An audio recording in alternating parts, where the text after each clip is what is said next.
And so, you want to make sure to,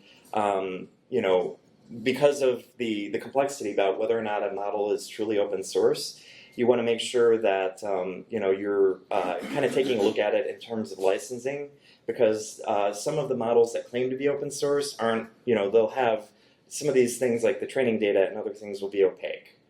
You will not, like in terms of the open source, an example would be the Llama 3 license, which had some additional commercial terms, and it required licensing from Meta. If you hit a certain level of usership, it's really high, but it's still there. And then there's also some restrictions in terms of how you would use it if you were to want to improve other LLMs. So fully open source models, there are open source models out there, LLMs, that are truly open source. So one example is Omo 2. And with it, you can get into all of those things like the open and accessible training data. You can also get into, where you can reproduce the training recipes and you actually evaluate it. It's very transparent, and you can get into, all the different pieces. And I like this graph because it shows that there is this range in terms of whether a model is fully open or if it's partially open or just open weighted. So for example, DCLM 7B by Apple is fully open, just like Omo 2, but then you have Quen, which is partially open, and then things like this stable LM that have open weights. So there's just that range there. So again, make sure that if you're working on a project that you're reviewing licenses. And you might be wondering, why should we care about this? Why do we care whether a model is open source or not? And it's very simple to just enter a token and to pay a fee. So there are some advantages and disadvantages. You can see some of them there. I'm not going to spend a lot of time going through those. But I think that it's interesting that cost is kind of in both columns there, because you do have you're saving costs in terms of not having to pay for usage of the LLM, but then you have some costs in terms of like you're going to have hardware that will support it. If you're doing that for a client and it's in production, you're going to have to build out the infrastructure yourself. So there's still some cost involved with that. So now that we've talked a little bit about the definition of open source AI and some of the pros and cons and some questions that surround it, let's talk about using AI in Drupal currently. So there were a lot of different AI modules. There's been a lot of consolidation recently in terms of making things a little bit more standardized, particularly with the different providers that you can use. And obviously there's a big initiative for it now. Like Dries had kind of noted during the Dries note back in Atlanta that, Drupal has a good advantage, a competitive advantage when it comes to AI, and so we're really wanting to run with that momentum. This AI core module has some tools available that can really help you in terms of some of the things that we'll be talking about today. So if you link up with with Ollama, for example, one of the things that the AI Explorer will help you do is, you can download a number of different models that you would want to test, and the AI Explorer tool will allow you to test out some different prompts and really be able to work with it a little bit. AI automators are great. Like, a use case for that would be, let's say that you're wanting to pull location data from some of your content and have it automatically populate into a field. It can help you with that. It integrates with ECA, which is great. There was a recent talk at DrupalCon Atlanta about about using that and getting that all together. So you definitely check that out. I think that provides some good information. AI search. You can use an embedding model plus a vector database like Pinecone or Postgres, and you can build out AI search. So if we were to think about a use case for that, the Umami site, that's that recipe site that you'll often see demoed with Drupal. Let's say that you have Mexican food recipes in there, but you didn't actually build a taxonomy that you basically applied the Mexican taxonomy term to everything. It's able to understand enough once that content is vectorized to be able to help somebody who's just having a more natural, question that they're asking to find that content. So that would be, surfaced. And this talk I mentioned from Pierre Marcel at Evolve Drupal Toronto, I think did a great job of showing how that can be done without any custom code or anything like that. You can just build that out as more of a site building sort of experience. All right, then there are a number of other things that are part of the ecosystem. There's agents that can help you with some of your site building in Drupal, which is great for learning and doing things quickly. We're going to talk a little bit about image alt text in a couple minutes. It can also be really helpful for editors to make their imagery more accessible, in terms of scaffolding them and providing them with a kind of a default text that they can use.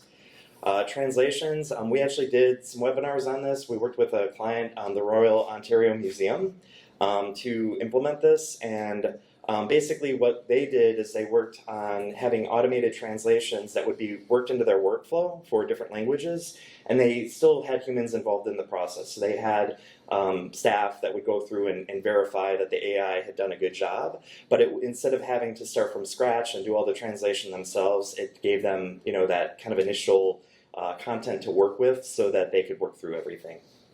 There's also SEO baked in so that when you enable that through Drupal, it'll make some SEO recommendations for you, and you can do things like generate images in CK Editor using Stable Diffusion and other LLMs. All right, so now that we've talked a little bit about Drupal's AI capabilities, how can you use Ollama to run open source AI LLMs locally? That's what the question that we're gonna answer here. So first, let's start with what is Ollama? So Ollama is an open source platform that allows you to work with large language models, LLMs, locally.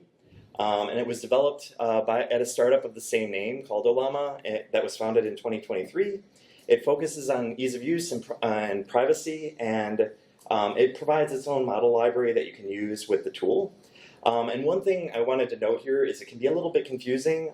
There's a model from Meta called Llama that is separate. It's an LLM. You can use it with Ollama, but Ollama is an independent tool, and it isn't itself an LLM.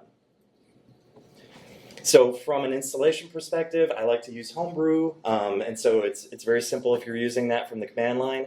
There's also, if you go to ollama.com/download, they provide this installation piece here, and so you can install on macOS, Linux, and Windows. The only thing you're going to have to keep in mind is that it is a command line tool, so you'll have to use it through a terminal. And then once you have it installed, you can see there down below, Llama 2 is a very simple, small model. So if you want to do kind of a quick start, you could just run the command Ollama run Llama 2.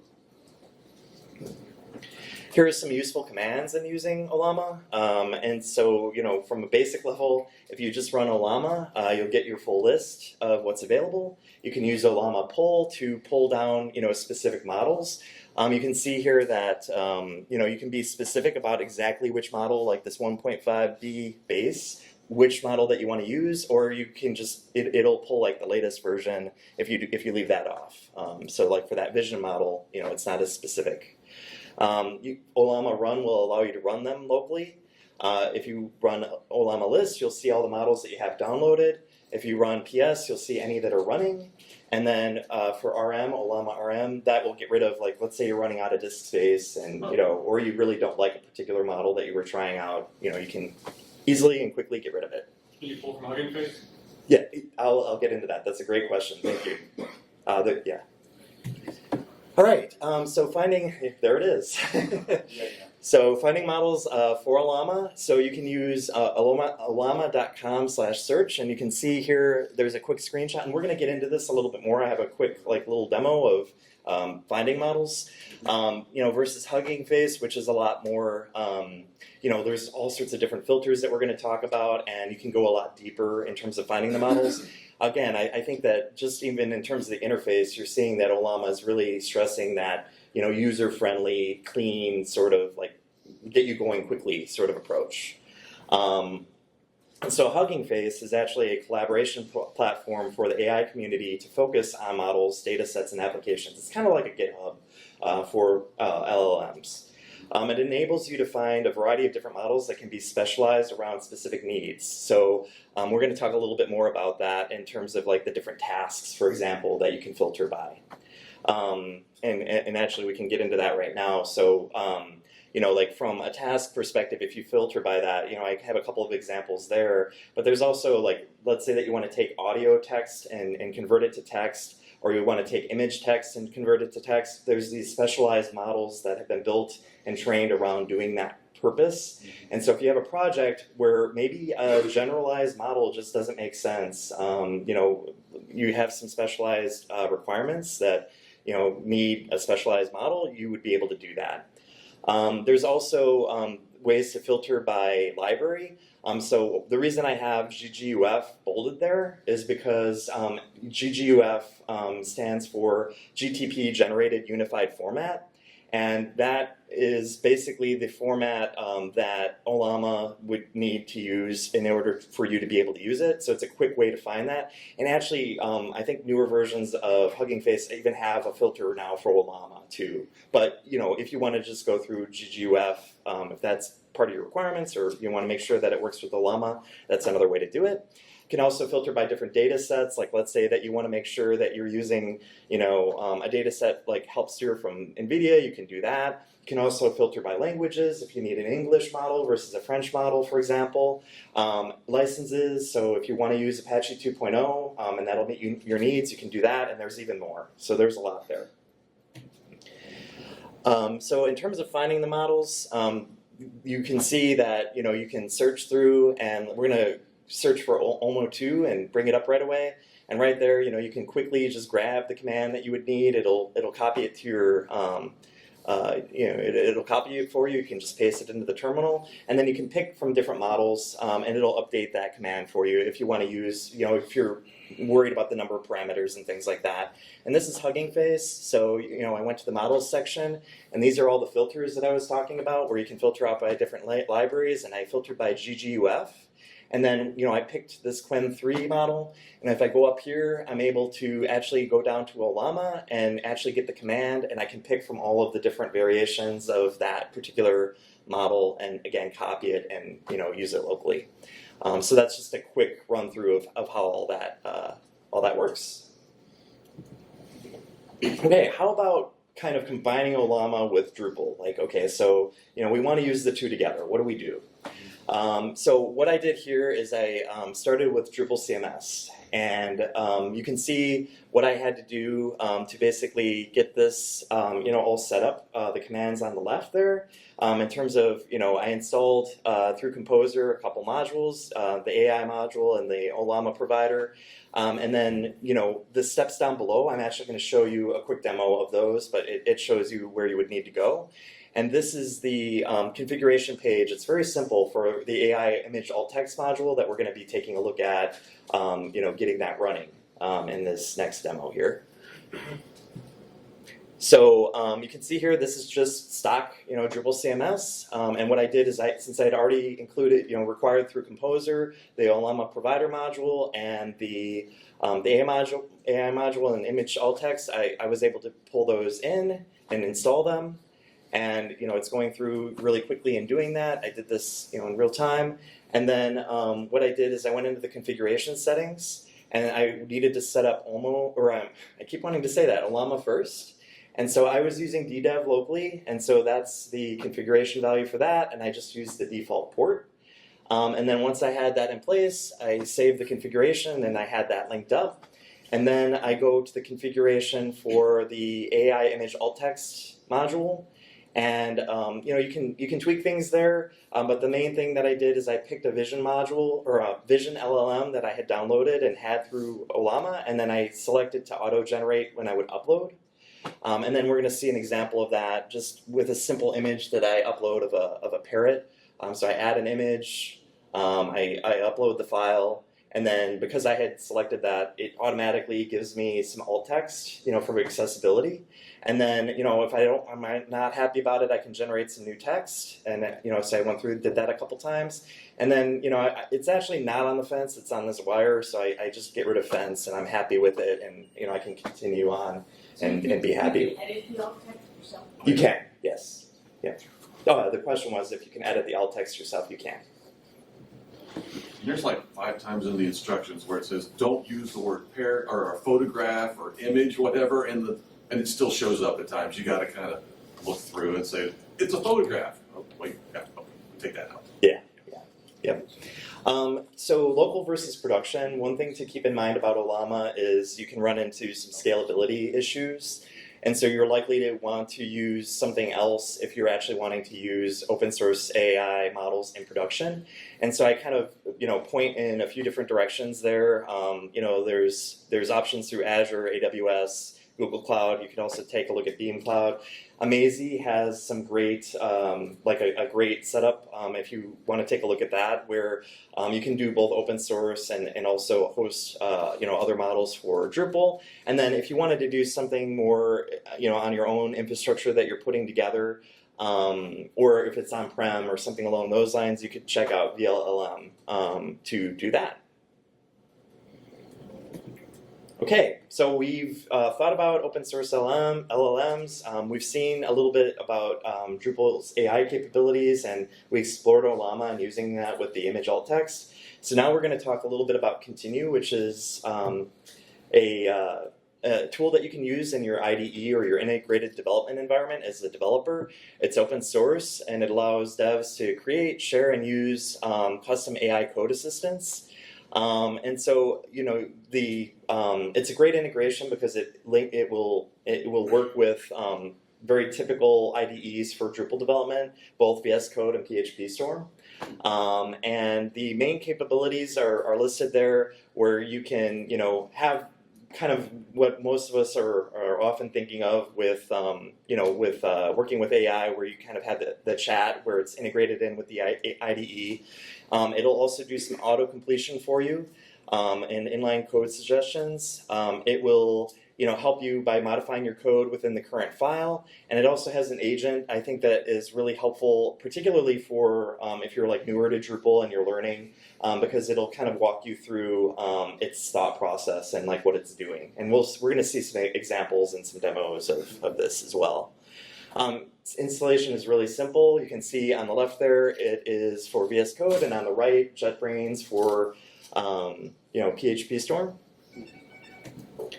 And in terms of installation of Ollama, you can see here that I'm using VS Code as the example. On the left, I just clicked on the little icon for Continue, and then it brings up a modal essentially that allows me to pick my chat model. So once I picked Ollama, for the different parts of Continue, I can then go back and pick from the different LLMs that I have. When I did my Ollama poll and I pulled down the different models, I can pick from those. And one thing that's nice is you can use different models for different pieces of like the functionality that Continue provides. So if you find one model that's really good at, let's say code commenting, and another model that you want to use for the agent, you can definitely do that. Okay, so for inline suggestions, I wanted to show you what that would look like using Continue. And so here I have a route subscriber, and I just start, working through and typing things out, and it's helping me by doing, code completion. And you can see here that it's starting to scaffold things out for me. And sometimes I'm hitting backspace, or I'm not exactly happy with what it is, and so I'm just kind of going through it and working with it. And it is making some assumptions based on things like the context of the fact that I called it my layout builder module. You can see that it's using that context to actually work within this file that I created, and what I'm wanting to do there. So it's running through all those sorts of code completion tasks, so it can be helpful in that way. For code commenting, what I'm going to do here is basically select some code that actually already has some comments and just ask it to, to provide me with comments. So it'll actually end up, you'll see that it'll edit some of my comments and it'll make some other suggestions. And if you've ever done, code reviews and you're doing like merge conflict resolution within your IDE, it provides that similar accept reject where you can kind of go through and, I like this thing that it suggested, but I don't like that. And so you can basically use it to, you don't want to get too crazy with your comments where you have a comment on everything. So I went through here and I rejected some of them and accepted some of them. But it can help you, make sure that you're doing a good job with, commenting your code.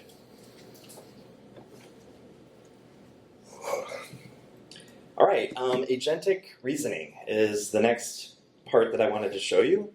And so for this, I created a very simple prompt, basically that I want to, create the info YAML file for the module. And this is what I was talking to you about. Like it's pretty verbose, but it is showing you how it's figuring out how to tackle this task that I gave it.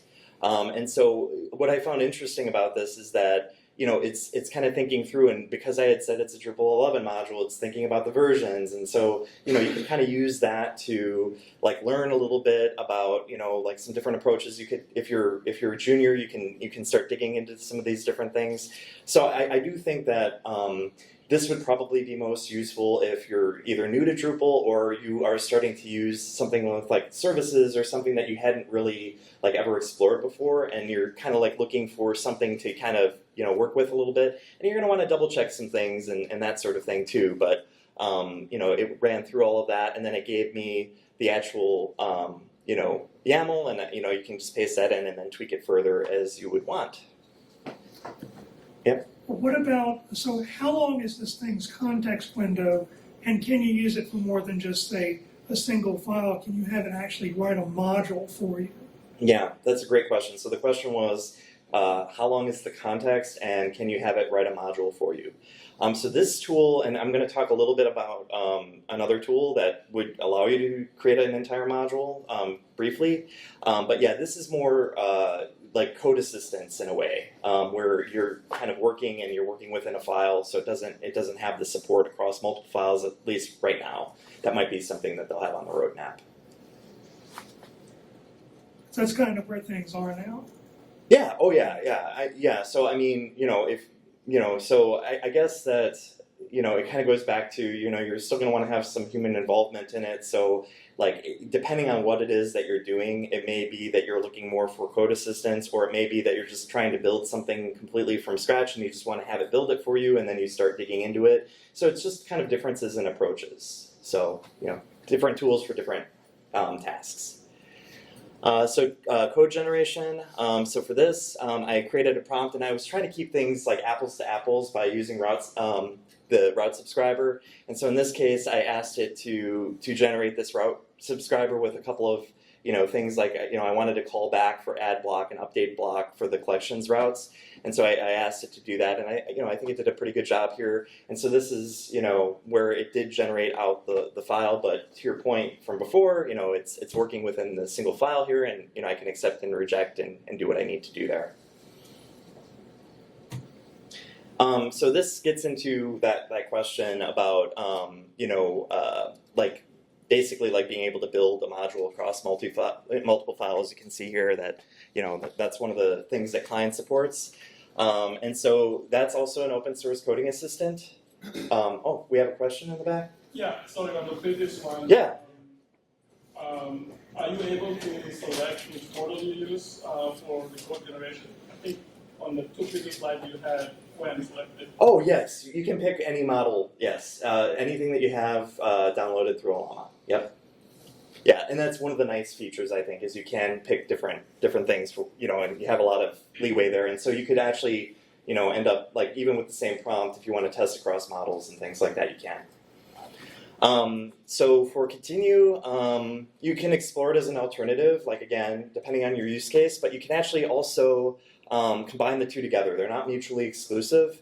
And so, Continue is great for auto-completing code and, more of that like agent sort of an approach. There's a lot of focus in Klein about idea generation, complex tasks, and multi-file editing. And if you've heard of Cursor, you can actually build kind of your own open source alternative to that. Like Cursor's a fork of VS Code that they kind of wrapped with their proprietary additions, and they require a fee once you hit a certain amount of usage. But you can actually build and there's some different tutorials and things that will help you do that. If you wanted to build that through open source, VS Code, Continue, and Klein can get you really close to that. Klein also has some benefits over, using Cursor, like when you use it with Claude, for example, like you get some caching, and then you have much broader model support because you can integrate it with Ollama. So, you're more restricted in terms of the models that you can pick if you use Cursor. All right, so in terms of the future, like we've been seeing rapid improvements with Drupal AI. There's that great initiative. You may have heard of Model Context Protocol, MCPs. They're a major focus right now. So one of the things I'd like to look into is running that with Ollama, and I've got a little bit more on that here in a minute. But if you don't know what an MCP is, it's basically a tool that allows LLMs to interact with other software. And so it's an enhancement in terms of the capabilities that your LLMs have. Goose here is a tool that is local, extensible. It's an open source agent. It's capable of automating a lot of complex tasks for development from start to finish. And it can autonomously, build an entire project from scratch, write and execute code, debug, orchestrate workflows, and interact with external APIs. And so it integrates in with LLMs, including Ollama, and also MCP servers. So it's kind of like a glue sort of integration right now. I think that Ollama, will have more support, of course, for that, moving forward. And then recently, as of August 5th, actually, for Ollama, they announced a collaboration and a partnership with OpenAI to where they launched 2 new models, the 20B and the 120B. And there's a lot of great features there for that, where you've got agentic capabilities, including where it'll actually do a web search. If you enable it, there's a way to adjust the reasoning effort, low, medium, high, depending on like the sort of task that you're trying to complete. You have access to the model's reasoning process. So if you think back to the beginning of the talk, where for open source AI, you want to be able to get into the fine details of the LLM. You have that. There's fine-tunable parameters, and then also a permissive Apache 2 license on it. So this is something I'd like to explore more. There's also a collaboration with NVIDIA where they get this running really well if you have an NVIDIA GPU. So I think they're making strides, making like these open source models available. Like from a government context, I think it's important to note, like when I'm doing all of these things, I don't have to worry about the implications of anything being uploaded into the cloud, right? I've got it all local. So if you're worried about privacy and security, this allows you to do your work without having to, have those concerns.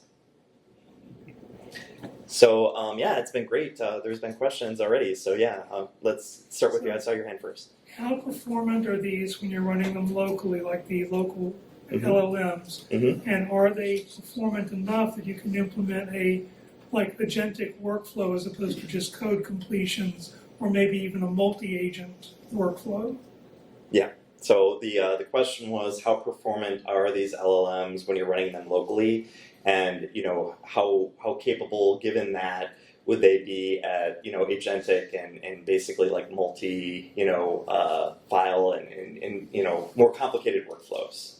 And so that's something that I want to get into a little bit more. Like I've been using it more from kind of like what I had been demonstrating here, and that's why in the future sections I was kind of mentioning about like having these like agentic like experiences. So like if we go back to this slide, like I think that using GPT OSS, so like I have an NVIDIA, GPU, and so I can, see like with the boost from that and what the capabilities are here, and like basically I'm going to be getting into that more. I don't know if anybody has any experience with that, but yeah, go ahead. So I haven't tried it recently, but back when CodeStar was a thing, Mm-hmm. I tried that and it was disappointing. This was just for code completion Okay. back, I don't know, 6 months or 12 months ago. But yeah, it was very disappointing, and I was running it on a pretty hefty local machine, and still it was kind of, meh.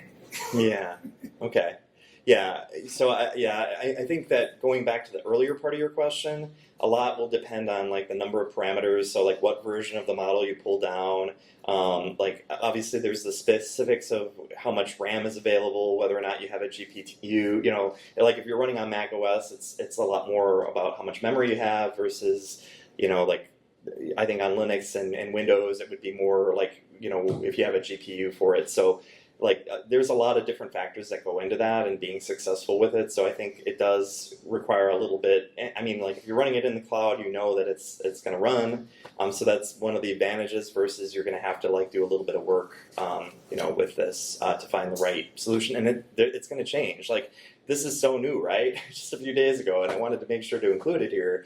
But yeah, and I haven't had a chance to really. I was hoping to have more time to kind of get into these a little bit, especially if they are a lot more performant. Thank you. I think you had your hand up before. Yeah.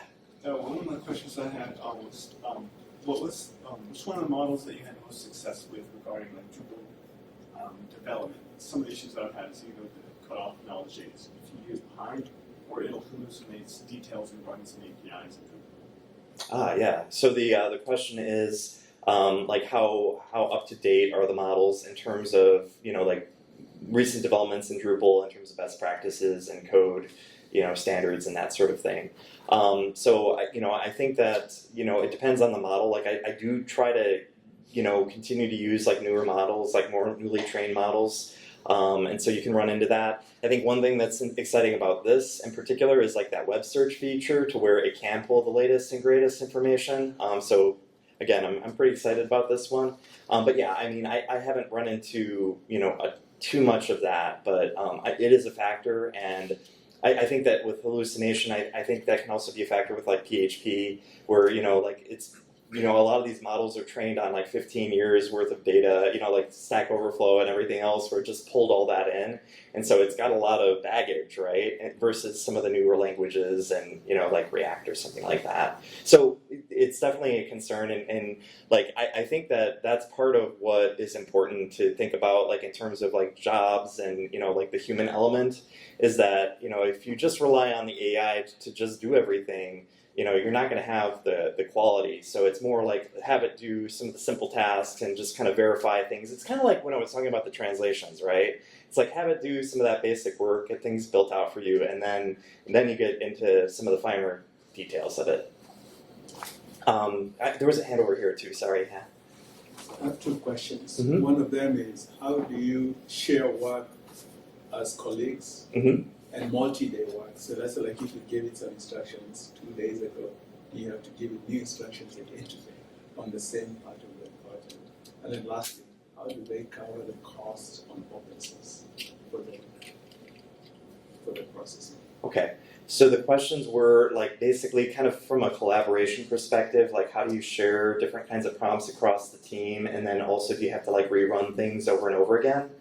And then the other part of the question was how does it cover the cost of open source? Like how do all these costs get covered? Great question. So the first question, I think it's just like anything that we do, like when we found libraries, like at Evolving Web, for example, we can share about prompts and things that have worked really well. I think that a lot of the prompts end up being kind of ephemeral unless you end up baking them into like a CI/CD process or something like that. And then if it needs to run again and again, it would just be part of that process, part of that automation. So I think that addresses your first question, but let me know if does that help with that first one? think it's just a concern. I don't know. It's a concern. Okay, yeah. And then for the other question, I think it's similar to like with Drupal, right? Where you know, a lot of people are contributing their own time, and you know, it's a collaborative effort. I think that it's like there's a community aspect to it, and so there's a lot of work that goes into this that isn't really covered in terms of like people getting paid to do all the effort on like these open source LLMs, just like with Drupal. But then there are others where you have like some of these partnerships also where you know, there is, you know, obviously OpenAI is supporting the creation of these models, just like Meta has its own arm. So like there are companies that are supporting open source AI through, you know, creating these models. It's just some of them you just have to look at the licensing a little bit, and then you know, there are also some contributors and things too. Well, with the models, it's really, do you have the resources to be able to train it, right? I mean, Oh yeah. because it's just weights. It's not so much the neural network. I mean, it's all going to be transformers and that sort of thing, but you just have to have the resources to train one and then give it to the community, you know, free of charge. So, yeah, it's going to, resources have to come from somewhere. Yeah, that's true. So the comment was, you know, you do have to have resources from the perspective of actually training the models. And so, you know, it depends on, I think, kind of going back, like there are, you know, different platform solutions that you can use if you don't have the power. I mean, to have the power to train a model locally, you know, that, you know, I think that's why, you know, we are seeing these. But then if you look at Hugging Face, there are a lot of them available. And so, you know, I think that in a lot of cases, you know, from what I've seen, there are people out there that are just kind of shouldering that burden themselves to create these models. Go ahead. So, using these models, what's the role of privacy in this? Is our data secure in our locals, or is there a scope where the data can be transferred to cloud, or what kind of precautions should we take to keep our data private? Great, yeah, that's a great question. So the question is, what is the scope of like privacy? What do we need to do to protect our data? Like when we're using these local models, what are the considerations? What should we be doing? So I think that for everything that I was showing you up to this point, like there is no interaction. Like once you download that model, it's all local. So I think the main concern would be, you know, like if your laptop, for example, gets hacked and you have all these, if you have like PII or you have things that are on your laptop, like there's that hardware concern, I guess, from a basic level. But if you're working with the customer data in a database or what, you know, that would be a concern no matter what. It's not specific to AI. But nothing that I showed you was calling back out into the cloud or doing anything along those lines. It was all local, so you didn't have any precautions to take or anything along those lines. I suppose that like another interesting, and I'm really glad you brought up that question, because like with the web search, like what is it passing along to do the web search? I think this might be a little bit of an area where you would want to have a little bit of a concern, and you might need to protect things a little bit, like, you know, and also think about like, okay, well, what is it using to perform the web search, and how private is that? Yeah, it's definitely a concern as you start adding some of these other features in. Let me get. Sure. I think that we had somebody in the back there. Yeah. Have you seen any models that are more focused on a particular language? When we're doing Drupal stuff, I don't care if it knows about Rust. Mm-hmm. You know what? I don't think I've tried to find like a specific like PHP model or anything like that. Has anybody here done that? Or like I know that there was somebody that did like a private GPT for Drupal, like ingesting a bunch of Drupal data. But other than that, I haven't checked into that. So yeah, I guess so that'll be another one for me to add to the list of things I'm curious about. That's a good question. Talk about it next year. Yeah. Yeah, thank you. The AI initiative Slack sessions. Yeah, that's a good place to chat about that and to talk about that.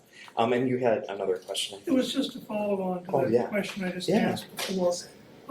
It seems like one of the things that might be holding up the open source AI stuff is previously, if you were going to be an open source contributor, it was just your time. Right. But now it's your money. Right. Yeah. Yeah, that's a good point. So the comment was that that is a barrier to actually contributing to open source AI, that not only is it your time, but it's also your money, because when we were talking before about the resources and training the models, like there is that element involved. So yeah, that's a great point. Yeah. Any other questions? I think we might be, yeah, we've got a couple minutes left if anybody else has anything.